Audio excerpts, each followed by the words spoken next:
একজনে আমাকে একটা দারুণ কোশ্চেন করেছে, সেটা হচ্ছে বলছে বিয়ে হয়ে গেছে 20 বছর 25 বছর হয়ে গেছে, আমাদের মধ্যে না সেই মিলটা আর নেই।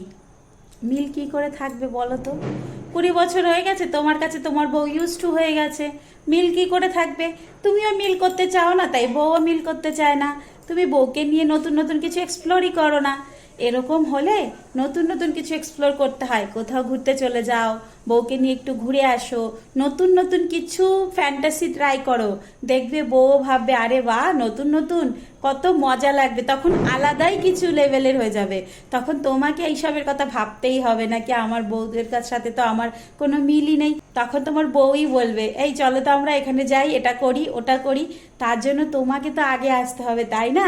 তুমি আগিয়ে আসো, তুমি বউকে নিয়ে ঘুরতে চলে যাও, সন্ধ্যার পরে একটু দুজনে হাত ধরে ধরে হেঁটে রাস্তা বেরিয়ে যাও, একটু ঘুরে আসো, একটু ফুচকা খেয়ে আসো।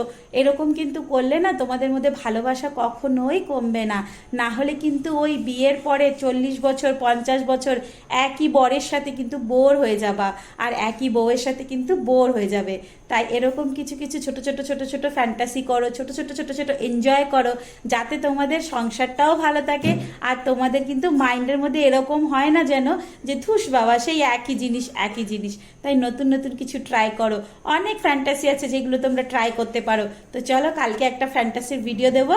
তো টাটা।